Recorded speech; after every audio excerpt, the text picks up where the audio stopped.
Well, good evening, good morning, wherever you are in the world, out in crypto land. This is your fellow bit doctor, along with Dr. Vantage. We've got, and I decided to make a little drawing here, throw some humor in this really crappy day, crappy 2 days that we've been having. So I've done a little drawing here, making a little camel for you.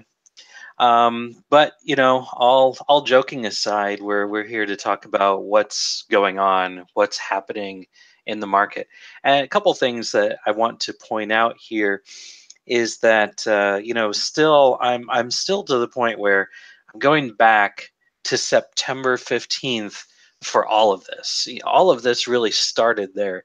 You can see that huge amount of volume, and that's only happened on a 1 day chart here. It's only happened 1, 2, 3, 4, 5 days so far. There was, the big buying volume there on the 15th. We had the big buying volume, which basically matched what we had there on February the 6th when we had the little flash crash down to 6K. And we've seen some decreasing volume, and then of course the whole the thing with Binance and freaking people out that really screwed things up. So, I had refused yesterday. I did a video earlier in the day, and it was right before the whole Binance thing happened. I refused to do any technical analysis or looking at the charts at all until things have sort of settled. And of course, things haven't settled, but it's been some time, enough time for people to um, really decide what they want to do with their holdings. And so I'm looking at a few things. I just want to point out a couple different observations that I've made. So in addition to doing our fib retracement, starting at 3,200 and going up to like 19, 20,000, I also put a GAN fan here, which basically is a way for us to measure potential support and resistance lines as we're moving up and down. And I found some really interesting things, and I've sort of circled them to kind of show you how these things are working as we go through our timeline. And there's a few things that you'll notice. Just to kind of prove that these indicators do work, you can see really clearly right here that there is definitely some resistance in an upward trend right there on that line. You can see that there was, there were a lot of bears that weren't allowing the bulls to get through this upward trend line. And the same thing when we were coming down, you can see that there was bulls that were not allowing us to go beyond this line, right? So we had some major movement. But something else that I found really quite interesting was when we got up to this level here, when we got to about 9,300, and this was the first time Bitcoin ever hit $9,300. Of course, we had a big candle here that just had a really tiny body, so it had long wicks, little body, but it was trading right above this trend line right here. And of course, we had a fib line that we passed through, but this upward trend line, you can definitely tell that we were trading right along there. And of course, what happened very shortly thereafter, we were able to see that we went straight up to the top of this particular trend line here, which is of course where the rejection was and the correction happened. We talked about this in the video earlier, Mount Gox, everything all happened right there at 20,000 because, up here at the tippy top, this is where a lot of people's targets were, which is why the market did what it did and it started its correction. And you can see we went from down here on this trend line straight up to this one, right? And then we crashed all the way back down to it. And you can see it didn't allow us to go beyond that. And so we then follow through our fib lines. But really, this is more or less just to sort of prove to you that these lines are real, that they do exist. You can call it a meme if you'd like, but I'm seeing this in numerous places. You can see that we're trading underneath this line here. You can see that we flash crashed down and we were rejected at this line down here. And these are not Fibonacci retracement lines. These are meant to predict our support and resistance levels.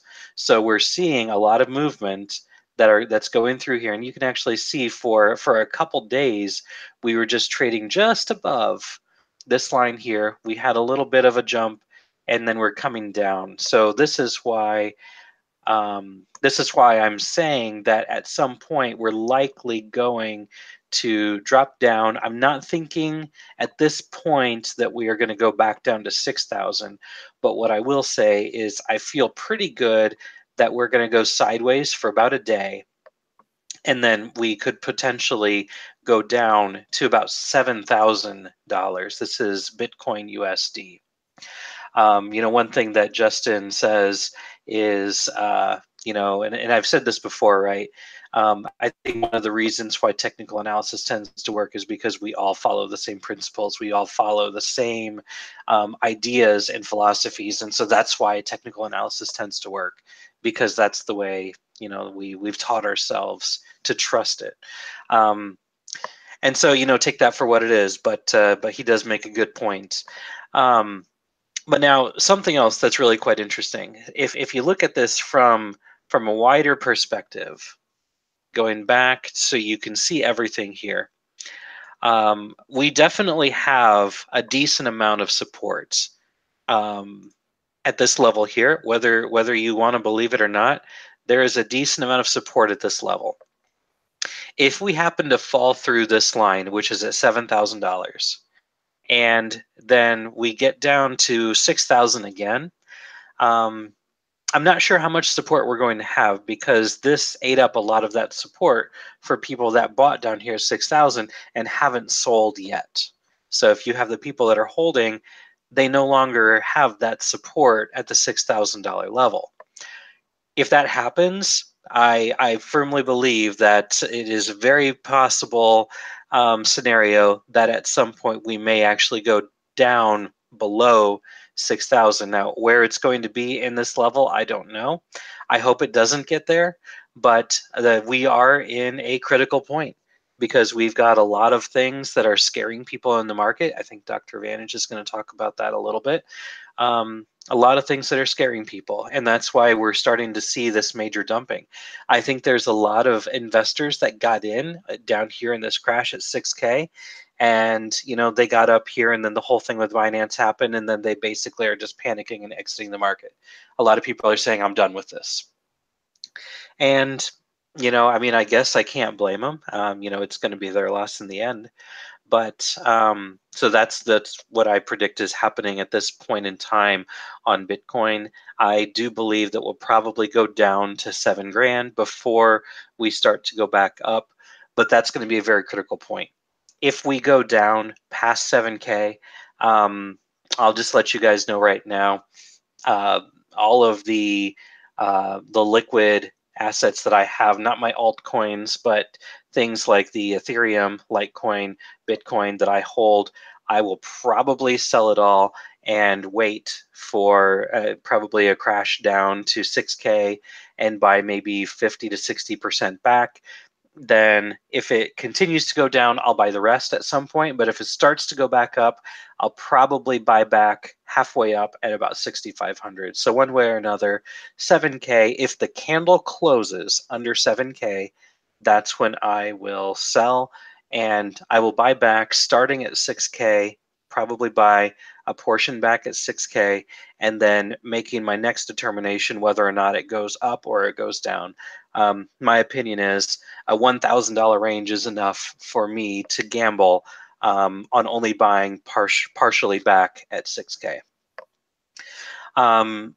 So that is my current analysis on Bitcoin. Sorry for the drawing, guys. I know that people are like, oh, I hate drawings. It's a meme. I wanted to throw a little bit of humor in there, but it was probably a sad attempt at it one way or another. So I'm going to turn it over to Dr. Vantage to talk a little bit about Litecoin. Are you prepared to talk about Litecoin? I am. Excellent. I'm going to pass it over to you. Everybody can now see your screen. All right.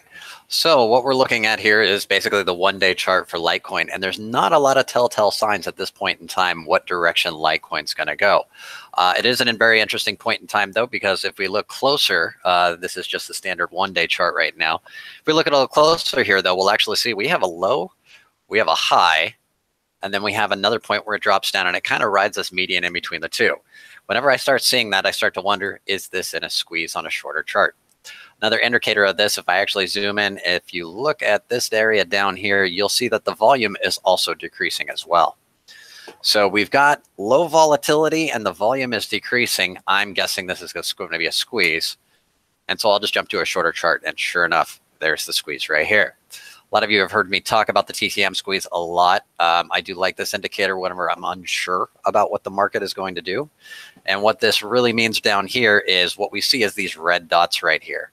When we start to see that, if I bring up my Keltner channels and my Bollinger Bands, you'll actually see that the Bollinger Bands have actually dipped inside the Keltner channel. And that's what we call the TTM squeeze. It's low volume, low volatility. Market hasn't decided what it's going to do. We can also see it's riding along this fib retracement line that's right about 186 right here. So it's kind of trying to figure out whether or not it wants to go up or it wants to go down.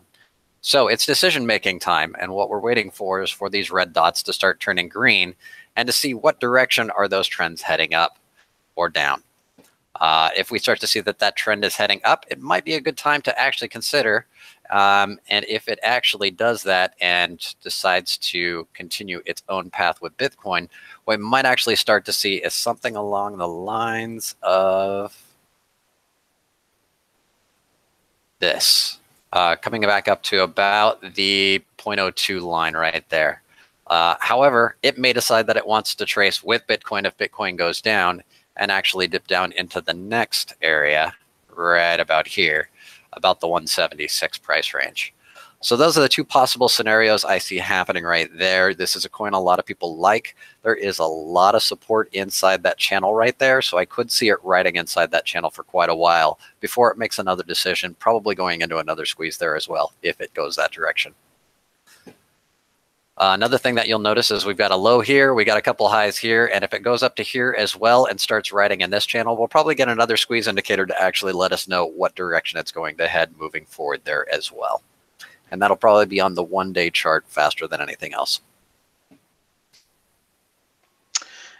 All right, good times. So that's what we have on Bitcoin and Litecoin, at least for the time being. You know, one thing to kind of notice if you take a kind of a look at both charts, because I think it's important to look at both charts, right? If Litecoin is going to maintain its USD value, and this is where I start to lose people.